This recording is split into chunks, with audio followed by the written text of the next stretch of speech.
Doctor rams medical coding academy சார்பாக உங்கள் அனைவரையும் வரவேற்கின்றேன்.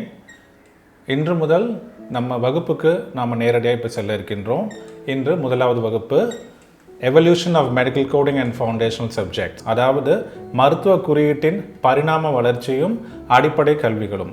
நாம் என்ன கற்க போகிறோங்கிறத இப்போ நம்ம காணப்போகிறோம். முதலில் மருத்துவ குறியீடு என்பது மருத்துவத்தின் குறியீடு. It is coding of medicine. இந்த தமிழ் வழி கல்வி மூலமாக நாங்கள் என்ன தெரிவிக்க போகிறோம் அப்படின்னா, உங்களுக்கு அப்படியே ஆங்கிலத்தில் இருக்கக்கூடிய அத்தனை டெக்னிக்கல் வேர்ட்ஸ், அதாவது அந்த கலை சொற்களையும் நாங்கள் தமிழில் வெளியிடலை. ஏனென்றால் உங்களுக்கு வரக்கூடிய அந்த மருத்துவ ஆய்வுகள், மெடிக்கல் ரெக்கார்ட்ஸ் அனைத்தும் ஆங்கிலத்தில் உள்ளன. முடிந்தவரை உங்களுக்கு புரிகின்ற வகையில் இருக்க வேண்டிய காரணத்தினால் நாங்கள் மொழியாக்கம் செய்து தருகின்றோம்.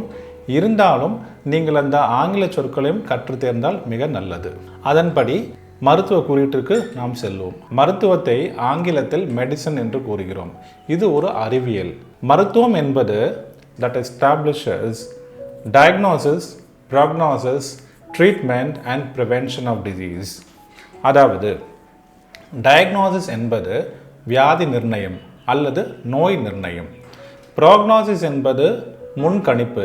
இந்த நோய் எவ்வாறெல்லாம் வளரலாம், ட்ரீட்மெண்ட் எடுத்தாலும் அல்லது சிகிச்சை பெற்றுக்கொண்டால் எவ்வாறு போகும், சிகிச்சை எடுக்காவிட்டால் எப்படியெல்லாம் முற்றும் என்பதை பற்றி தெரிவது தான் ப்ராக்னோசிஸ். மூன்றாவது ட்ரீட்மெண்ட். இதற்கான சிகிச்சை என்னென்ன, மருந்து மூலமாக குணப்படுத்தலாமா அல்லது அறுவை சிகிச்சை மூலமாக குணப்படுத்தலாமா என்பது தான் ட்ரீட்மெண்ட். நான்காவதாக ப்ரிவென்ஷன் ஆஃப் டிசீஸ். இந்த நோய்களை எவ்வாறு நாம் தடுக்க முடியும், எவ்வாறு நாம் நமது சமூகத்திலிருந்து நீக்க முடியும் என்பதற்கான ஒரு வழிமுறைகள். எல்லாரும் நம்ம நினச்சிட்டு இருப்போம், இந்த மருத்துவ குறியீடு மெடிக்கல் கோடிங் என்பது 20ஆம் நூற்றாண்டிலோ 21ஆம் நூற்றாண்டிலோ தோன்றியது என்று. ஆனால் அப்படி இல்லை. இது ஒரு பூமிங்கான ஒரு ப்ரொஃபஷனாக இருந்தாலும் கூட இதனுடைய வரலாறு 1600 அந்த காலகட்டத்திலேயே இவை உருவாக்கப்பட்டு விட்டன. கிட்டத்தட்ட 400 வருடங்களுக்கு மேலாக மெடிக்கல் கோடிங் என்கின்ற ஒரு முறை இருந்து கொண்டுதான் இருக்கின்றது. இது பல பேருக்கு தெரியாத ஒன்று.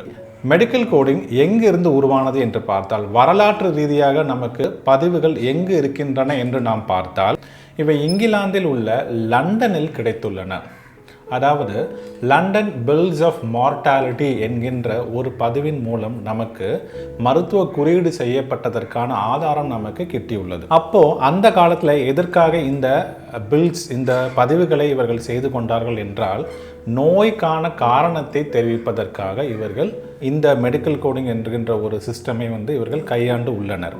அதுவும் குறிப்பாக குழந்தைகளுக்கான 6 வயதிற்கு கீழே உள்ள குழந்தைகளுக்கான இறப்பு விகிதத்தை இவர்கள் ஒரு ஸ்டாட்டிஸ்டிக்ஸ், ஒரு புள்ளியியல் விவரம் பெறுவதற்காக இவர்கள் இதை பாதுகாத்து வந்திருக்கின்றனர். அப்படி பார்க்கும்போது இதன் தந்தை யார், ஃபாதர் ஆஃப் டெமோகிராஃபி என்று சொல்லக்கூடியவர் யார், முதலில் பாதுகாத்து அல்லது வகைப்படுத்தி செய்தவர் ஜான் கிராண்ட் என்பவர். இதனாலேயே இவர் ஃபாதர் ஆஃப் டெமோகிராஃபி, பிறப்பு இறப்பு பற்றிய புள்ளி விவர ஆய்வுக்கான தந்தை என்று அழைக்கப்படுகின்றார். உதாரணமாக இங்கே நீங்கள் ஒரு பில் ஒன்றினை நீங்கள் பார்க்கலாம், பில் ஆஃப் 1609. இதன்படி பல குறியீடுகள் இங்கே குறிப்பிட்டுள்ளன. அது மட்டுமன்றி என்னென்ன நோய்களுக்காக மக்கள் இறந்துள்ளன என்பதும் உங்களுக்கு தெரிய வருகிறது. ஆக பிளேக் நோய் மூலமாக 177 பேர் அன்றைய காலகட்டத்தில் இறந்துள்ளதாக நமக்கு தகவல் தெரிகின்றன. இந்த நோய்க்கான வகைப்பாடு பிறகு எப்படி வளர்ந்துவிட்டது என்பதை நாம் இப்பொழுது பார்ப்போம். பெர்டிலான் கிளாசிஃபிகேஷன், அதாவது பிரெஞ்சு நாட்டில் பிறந்த ஒரு மருத்துவரால் உருவாக்கப்பட்ட ஒரு வகை தான் நோய்க்கான வகைப்பாடு தான் பெர்டிலான் கிளாசிஃபிகேஷன். இந்த கிளாசிஃபிகேஷன், இந்த வகைப்பாடு மூலமாக நோய்க்கான காரணம் தெளிவாக இவர்கள் வகைப்படுத்தி உள்ளனர். இந்த வகைப்பாட்டின், இந்த பெர்டிலான் கிளாசிஃபிகேஷன் என்பதே பிற்காலத்தில் ICD என்ற ஒரு புத்தகமாக உருவம் பெற்றது. இந்த ICD என்பது international statistical classification of diseases and related health problems.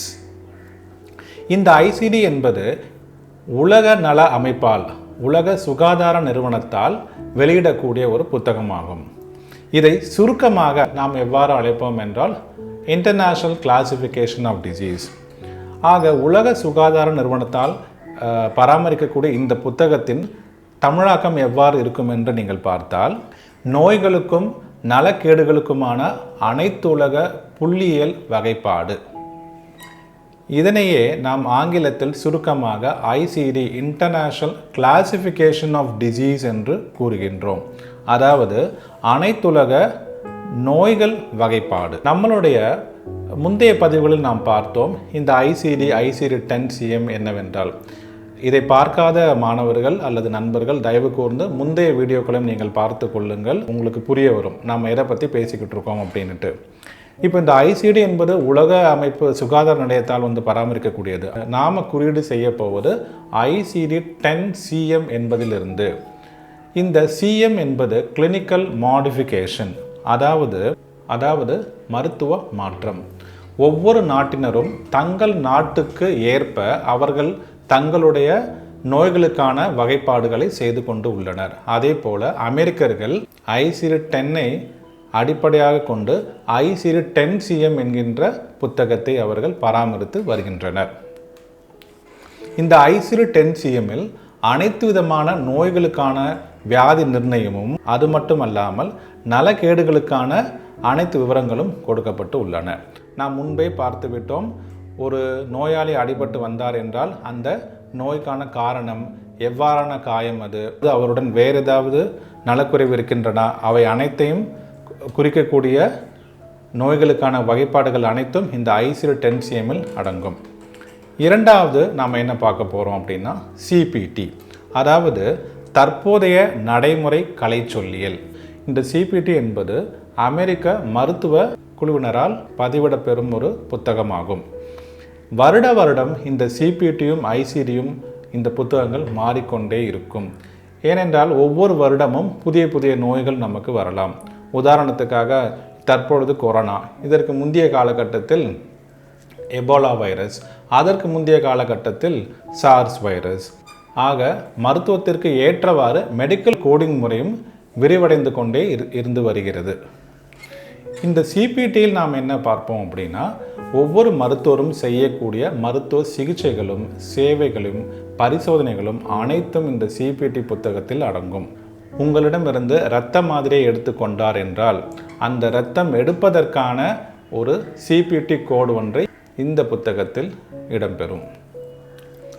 மூன்றாவதாக நாம் பார்க்கக்கூடியது HIPEX code, health care procedural coding system. இந்த புத்தகத்தில் என்ன இருக்கும் என்றால், அந்த மருத்துவர் உபயோகிக்கக்கூடிய ஒவ்வொரு உபகரணங்களும் மருந்துகளும் DME POS என்று நாம் கூறுவோம், durable medical equipments, prosthetics, orthotics and supplies. உதாரணத்துக்கு நடக்க முடியாத ஒரு நோயாளிக்காக ஒரு வீல் சேர், இவற்றிற்கான கோடு உங்களுக்கு இந்த புத்தகத்தில் இடம்பெறும். இல்லை அந்த மருத்துவர் பயன்படுத்தக்கூடிய சர்ஜிக்கல் ட்ரேஸ், இவற்றிற்கான உபகரணங்கள் அனைத்தும் இந்த புத்தகத்தில் இடம்பெறும். ஆக ஒரு மருத்துவ குறியீட்டாளர் எந்தெந்த புத்தகத்தை அவர்கள் உபயோகப்படுத்துவார் என்றால் ICD-10 CPT மற்றும் HIPEX.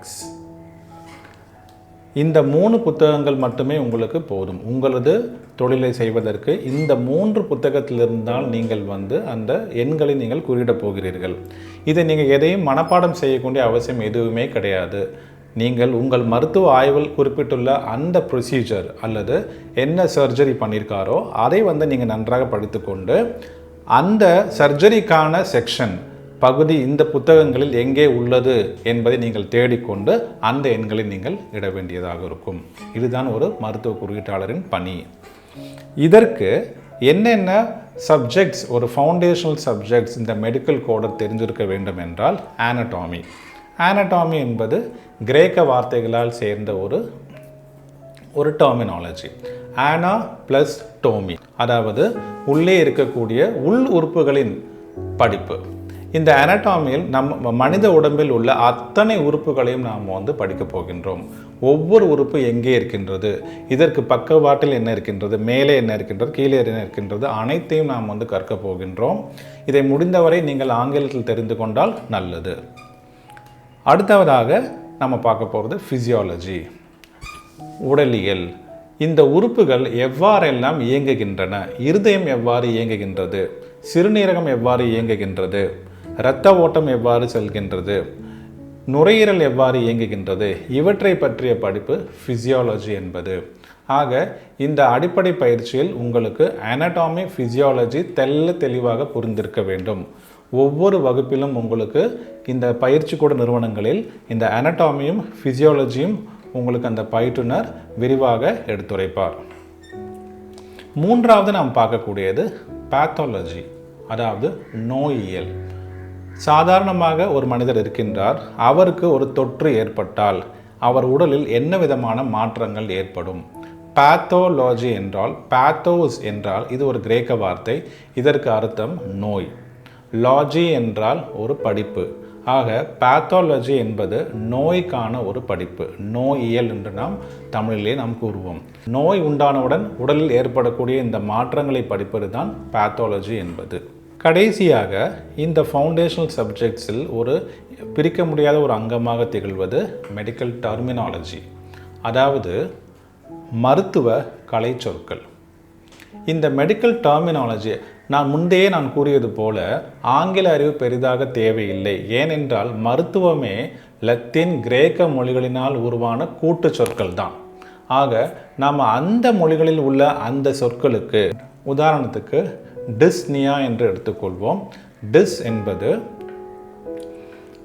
வலி தரக்கூடிய, நியா என்றால் சுவாசிக்கக்கூடிய, அதாவது இந்த நோயாளிக்கு சுவாசத்தில் கோளாறு இருப்பதாக நாம் எடுத்துக்கொள்ளலாம்.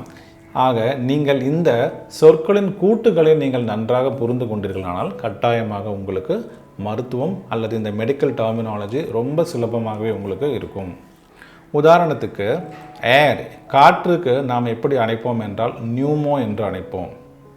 இயர், காதுக்கு எப்படி அழைப்போம் என்றால் ஓட்டோ என்று நாம் அழைப்போம். இவை அனைத்தையுமே நம்மளுடைய ஒவ்வொரு வகுப்பிலும் நாம் தெளிவாக காண்போம். இந்த பதிவினை உங்கள் நண்பர்களுக்கு நீங்கள் பகிரிடவும், உங்களது மேலான கமெண்ட்ஸ்களை எங்களது கமெண்ட் செக்ஷனில் பதிவிடவும், சப்ஸ்கிரைப் செய்யுங்கள். இதன் மூலமாக பல்வேறு மாணவர்களுக்கு இது உதவியாக இருக்கும் என்று நாங்கள் நம்புகின்றோம்.